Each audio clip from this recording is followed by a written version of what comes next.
And whatever people do, they always have a reason. They may not be aware of the reason consciously, but there's always a reason. If someone tries to commit suicide, there's a reason.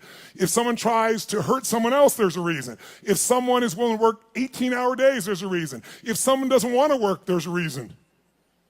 Now, here's the good news. Having dealt with literally tens of millions of people from hundreds of countries, or more than 100 countries to be accurate, I could be an idiot at this point and have to see there are patterns. There are patterns that'll make you angry and patterns that'll make you sad. There are patterns that'll excite you. There are patterns that'll make you grateful. The patterns that'll make you completely worried all the time. There are patterns that'll make you feel so absolutely certain you can run through an effing wall. Once you know what the patterns are, you can get rid of the ones that don't work and adopt some of the ones that do more often. And that's a good part of what we're gonna do the next few days to give you perspective. But the most important pattern to understand is why people do what they do. So as I told you, I've had a unique gift. I've had the chance to travel the world at this stage of life where literally the world is available to all of us in a few hours. But what I want you to understand is everybody has a reason for what they do, but the good news is there's only 6 reasons.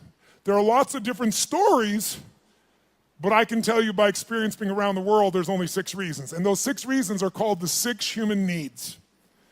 And I'm gonna walk you through these. Now I need you to manage your state for the next few minutes because we're gonna go a little deeper on content, but we're gonna do it only so in the future for the next 3 days when somebody stands up, you're gonna look at them and you're gonna go, what's driving them? And I'm gonna ask you, which of these needs are driving them? Because once you know what drives somebody, you know how to meet their needs. Or you can predict their behavior and see whether or not they're the right corporate match, personal match, intimate match, because you have to understand it. So what are these 6 needs? They are not goals, they are not desires. If you travel with me around the world, you'll see every culture has different goals, everybody has different desires, but we all have the same needs. What are they? Number 1 is the need for certainty. Certainty. Now what the hell is certainty? Certainty is a survival need. We all need to feel certain that we can avoid pain and that ideally we can have some comfort. Why? Because continuous pain would mean continuous damage. Continuous damage eventually means death. So the need for certainty is built into every human being, and I'm gonna show you now in the next few minutes, if you stay with me, and I really need you to, so make sure you sit up in your chair and focused on this area, because after this we're gonna kick in gear again, but right now you gotta take this in. It'll be so valuable, not just for this weekend, but for your life. All human beings have the same 6 needs, so why do we behave differently? Because the only thing different in people is 2 things. We all have the same 6 needs, but we don't value them equally. Some people, certainty is the number 1 thing they value. And if they're certainty driven and you try to change anything, they freak out. They get fearful or they get angry or they get pissed off because what matters most to them is keeping things the same way where they feel like they're in control. Raise your hand if you follow. That's an example. Some people, they value love much more than certainty. Some people value certainty more than love. So even though they love you, if they don't feel certain, they won't open completely. Right? Just as one example. So the difference in people, we all have the same 6 needs. The difference is which of the top 2 you value most out of these 6. Because these top 2 determine your direction in life. And direction, if you keep moving in direction, it leads you to an ultimate destination or destiny. So we want to understand what your top 2 needs are. And same thing with other people. This weekend, when somebody stands up, often I'll say, what's driving them right now? And I want you to see, within a very short time, 8,000 people from 44 countries will all be saying the same thing. Because it'll be that obvious to you. You'll be a practical psychologist by the time we're done here. So now, if we know what these needs are, and a person values them differently, we also have to find out 2 people could have the same need, but they have a different belief about what it takes to be loved. Or a different need about what it takes to be certain. Some people to be certain need $10 billion. Some people to be certain just need to pray to God. Some people to be certain need to feel like they have 3 perfect children and they're there every day. Some people that feel certain because I've always figured it out. I don't know what's gonna happen, but I know I'll figure it out, because I always have. You can get certainty from your past, you can get certainty from God, you can get certainty by working out intensely, you get certainty by eating food. Too much food especially will put comfort in your body. If you overeat, all the blood goes in your stomach, you start breathing again. So we all need certainty. The only question is it number 1, 2, 3, 4, 5, or 6 on your list? And the second question is, what does your brain say has to happen to be certain? Some people have certainty that's impossible to meet. The young lady over here who was sitting in the chair before we intervened had a blueprint that's never gonna be met. It literally would make her unhappy regularly. So we got to know what needs you're after and what's your blueprint. How many got a feeling at least when I'm explaining it right now? It makes some sense to you. Say I. Awesome. So the first need is certainty. How can we meet our need for certainty? We can do it in ways that are positive, neutral, or negative. I can get certainty in a heartbeat if all I want to do is get really pissed off and freaked out about something. When you get angry, do you get certain, yes or no? You better believe it. So some people get angry all the time because it's their way to get certainty in a life that's uncertain. It has all kinds of negative side effects, but it works in the moment. So listen to me now. Most people meet their needs in a way that works in the moment, but not long term. So they feel good for a short time, like a sugar high, and then they drop emotionally, and they got to do it again, whether it's food or smoking or drinking or whatever it is. So you can meet your needs in positive ways, neutral ways, or negative ways. So if I came along here and I said, what's your name, sir? Chase.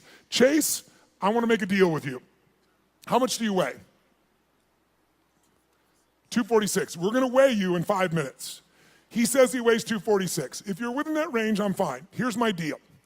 I'm going to put $50 million US cash tonight into an escrow account for you.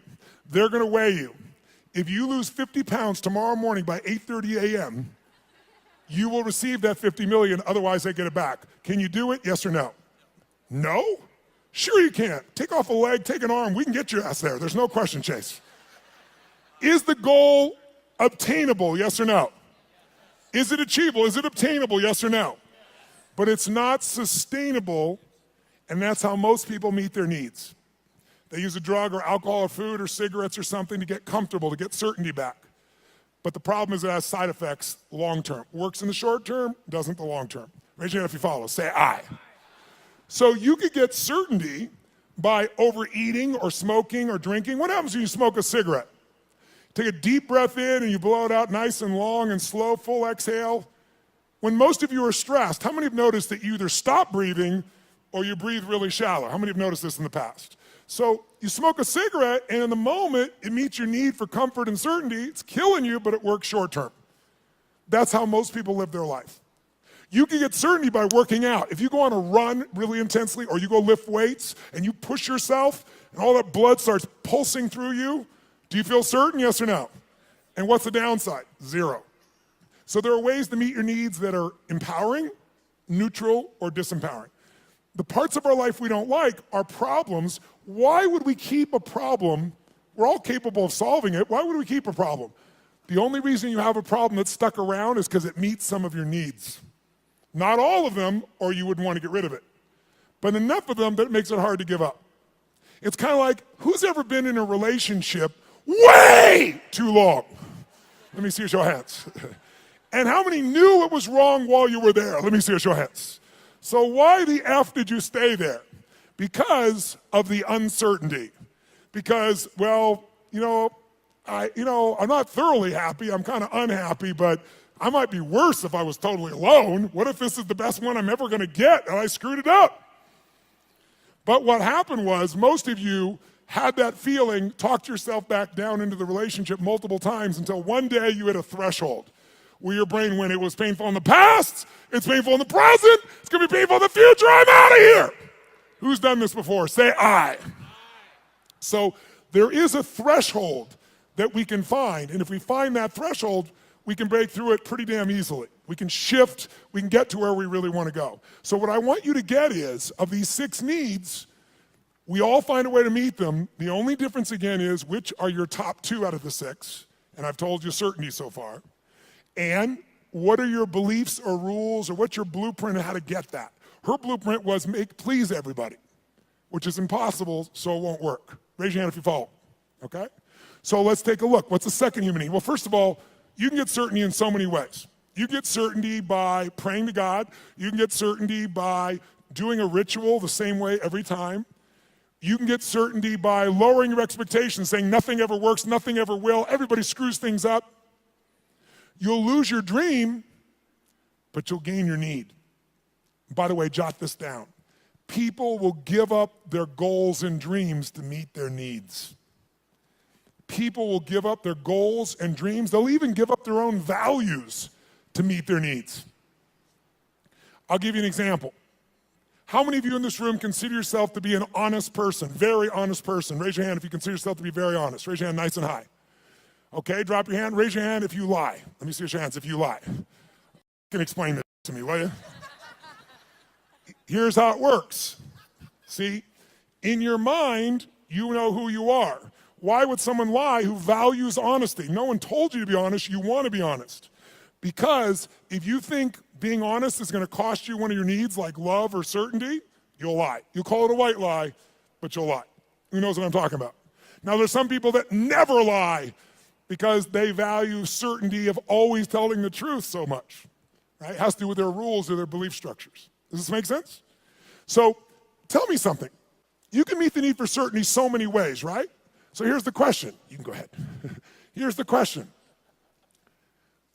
What if you were certain every moment of your life what was going to happen before it happened? What if you knew what people are going to say before they're going to say it? What if you could feel what they're going to feel? What if you knew every moment before it happened what people are going to say and do? In the beginning, that would feel really exciting. But after a while, if you know what's going to happen, when it's going to happen, how it's going to happen, tell me what you're going to feel after a while. What are you going to start to feel? Tell me. What? Bored out of your mind. That's why God, in her infinite wisdom, gave us a second human need. And that second human need is uncertainty. We have a need for uncertainty. We have a need for surprise. We have a need for variety. In fact, what's the phrase? Variety is the what of life? Spice of life. Now, how many of you in this room, raise your hand, how many of you in this room love surprises? Raise your hand if you love them. Say I. Bullshit. You love the surprises you want. The surprises you don't want, you don't want. You call them problems, don't you? So don't tell me you like surprises. You like the surprises you want. Here's my point. Can you meet more than one need with the same action or emotion or belief system? Yes or no? Write this down. Anytime your mind perceives that doing something, believing something, or feeling something meets at least three of your needs. So anytime your mind perceives that doing something, feeling something, or believing something meets at least three of your needs, then you will become addicted to that thought, that feeling, that emotion, or that action. You can be positively addicted or negatively addicted, but you're going to be addicted. Anytime your brain perceives that something you believe, do, or feel meets three of your needs, you'll get addicted to it. Now, I'm going to show you why this is important. Let's look at two needs for a second. Is it possible to meet your need for certainty and uncertainty simultaneously, even though they're opposite needs, yes or no? I'll give you an example. Who here has ever rented a movie that you've already seen? Let me see a show of hands. Get a life.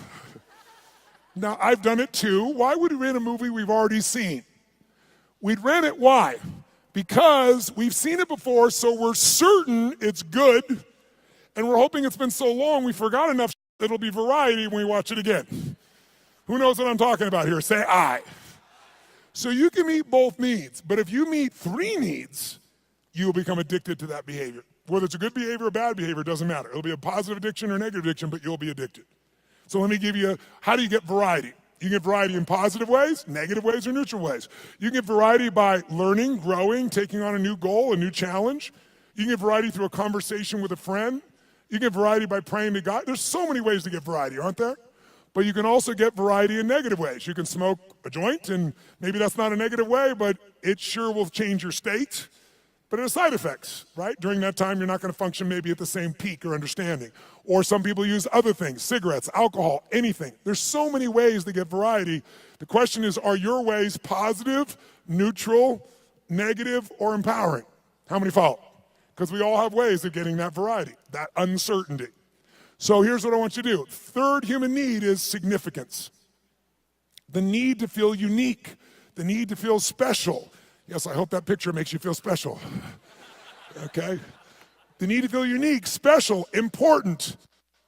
Who has the need to be needed, to feel special, unique, and important? Who do you think has that need? Who has it? Tell me who. What about people who say, I don't want to be special? Do they still want to be special? Yes or no? You bet your ass they do. Thou protest too much. Now, they don't want to be so special that you attack them. They might want to stay undercover, so to speak, but they still want to feel special. They want to feel unique. They want to feel needed. They want to feel important. So there are lots of ways to feel special.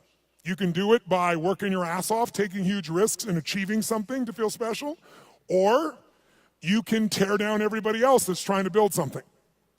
Because there's two ways to have the tallest building in town. One is work your ass off, take risks, build the tallest building. The other one is blow up everybody else's building. And by the way, which one's faster, which one's easier, which takes less intelligence and less money? Tearing shit down. It happens faster. So that's why we've always had violence, and we always will unless there's a consciousness change. If I live in a tough part of the community, I'm in the hood, and you can walk through my community and you don't notice me, and I feel insignificant, I might take things into my own hands to feel significant. If all of a sudden I put a gun to your head, tell me on a 0 to 10 scale, how certain am I you're going to respond to me now when I put that gun to your head, 0 to 10? 10 is absolute, 0 is not at all. Where would you put it? Quick. Yeah, 100. Is it true? But also, when I put my gun to your head, how significant am I to you in your life, even if you didn't know me a minute ago? If I got a gun to your head, how significant am I, 0 to 10? 100. I'm the most significant thing in your life, and a moment ago you didn't know I existed. And I don't need any intelligence, I don't need background, I don't need education, all I need is a gun and the will to do it. Oh, by the way, just in case there's not enough there to be an addiction, when I put that gun to your head, every time that happens, it's going to be a different game. I know you're going to respond to me, I know I'm significant, but what you're going to say and do is different, so I get variety. So you meet 3 needs, but violence doesn't end there. Because the 4th human need is connection and love. And most people are too afraid to love because they've loved and been disappointed, or they've loved and then lost the love, and it was so painful that now they settle for the crumbs of connection because that's safer. So it's a form of the need, but a low level of the need, but it's still part of the need, and we got to meet it. So if you're going for connection and love, if I cut my gun to his head, on a 0 to 10, I'm a 10 of certainty, I'm a 10 of significant to him, I'm going to have a ton of variety, but are we also connected in a sick way, but deeply connected in this moment, yes or no? On a 0 to 10, how much connection is there between our lives at this moment when I put the gun there? 100. How many follow this? Say I. So violence meets 4 of the human needs, and that's why we've always had it. That's why ISIS exists. That's why people do the stupid things they do, is they do it to try to meet their needs. The biggest cause of violence, though, if you'll notice, is 95% of the time when it's a terrorist, it's a male. Why is that? Because in the human nervous system, if you're masculine, testosterone is probably large in you. Whether you're a man or woman, if you're more masculine, you got a lot of testosterone. Testosterone is about dominance. It's about significance. It's about domination. And the higher that is, the more they want it. If they look at their life and they're not dominating, and they get really frustrated, they'll do a final act. Men will die for significance. Women will die for love. Now, some men will die for love too, so you know. But biochemically, a female is wired to be able to nurture and to support human beings. We wouldn't exist if it wasn't for every woman in this room, because we all came through one and we wouldn't exist. There's no man that can make this shit happen. But the women have, and the reason is because they have that connecting power as their strength. Now, can any man become more love-driven? Yes. Can any woman be more significance-driven? Yes. But our biochemistry leads us that way, which is why a terrorist will come up and do what they're doing and kill someone, because all they give a shit about is domination, is that I'm significant. And they want certainty in a world where they feel uncertain. And they want variety in a life that is incredibly boring in the middle of the fucking desert where there's nothing. And no one's working, where you got 30% of the population unemployed. What am I gonna do, work at McDonald's or go kill people? Kill people feels more exciting right now. How many follow what I'm talking about here? Say I. Now, can you get significance in positive ways? Of course. You can be significantly more generous than anyone else, and that generosity gives you a sense of significance because you know you're really a giver. You're not trading, you're not exchanging, you really are giving. And it makes you feel full. It makes you feel significant because you know the truth. No matter what you tell people verbally, you know what's true inside. And no one can mess with that. You can get significance by the way you dress. You can have significance by having more tattoos and earrings in more locations than any of us want to know. But the bottom line is you can know more about box scores and sports to be significant. Everyone finds a way to be significant. Most people find a way to be significant by having a significant problem. Why? Because if I'm really successful, you might like me for a while, but after a while, most people get annoyed with someone who's always happy and successful. Yeah, easy for you! Who knows what I'm talking about here? Raise your hand, right? But if you got big-ass problems, who's going to be upset with you? You're not competing with them. So you have huge problems and go, I understand. But if you're doing really well, it's like easy for you.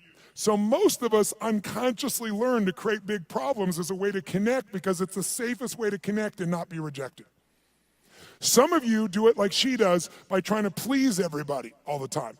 Thinking if I please you enough, then you'll come to me. You'll give me what I'm really wanting too, which is what she wants. But it doesn't work that way. It works sometimes, but not all the time and not even the majority of the time.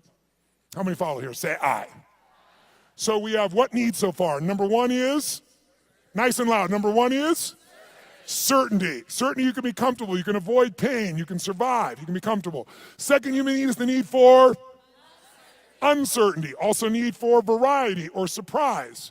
What's the third human need? The need for to feel unique, to feel special, to feel important. Who has that need? Who has that need? Everyone.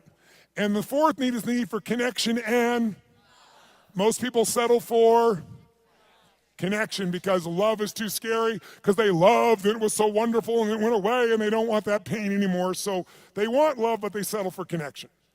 So if you can't get love or connection anywhere else, buy a dog. Don't get a cat, they're independent, get a dog. Is it true? You can be the dumbass owner, you can not even feed them, you can leave for 5 hours, you can leave for 5 minutes and it's like you've been gone for 6 months, they're so excited, right? So anyone can feel connection and love. You can do it through prayer, you can do it through good gifts, you can do it by dressing special, you can do it by having big problems. The only question in life is not whether you're gonna meet your needs. The only question is how. And is it obtainable or sustainable?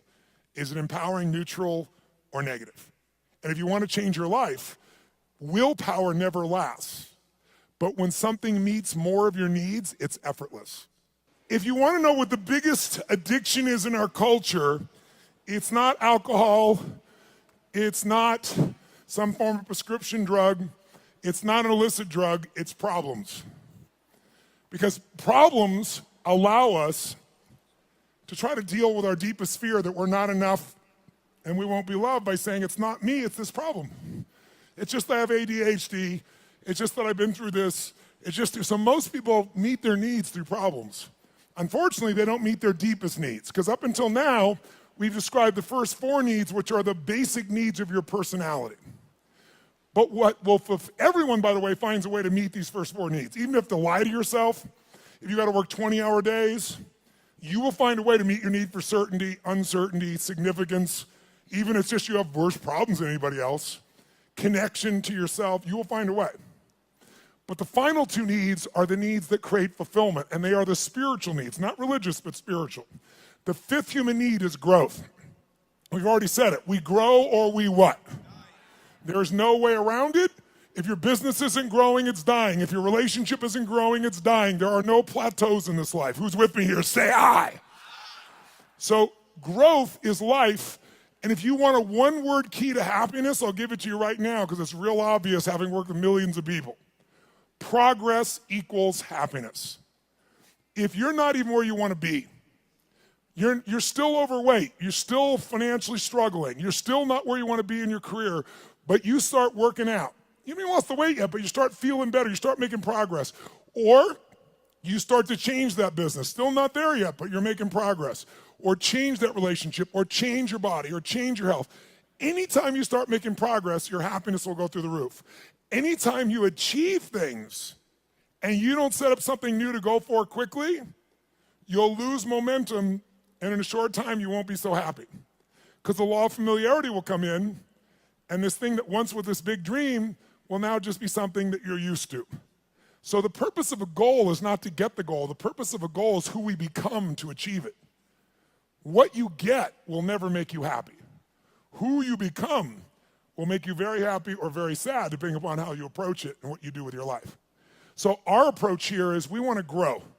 And then the sixth human need is the need for contribution, the need to step out of ourselves. See, how many of you in this room, when something great happens, how many of you can't help yourself, you immediately want to share that with somebody you love? How many immediately that's your first thought? Say, I. Why? Because you can only feel so much yourself. I don't care if it's sex, drugs, rock and roll, whatever it is, there's only so much pleasure you can internally have. You want to share that concert with someone. You want to share that experience with someone because by sharing it becomes more. It's more than just you.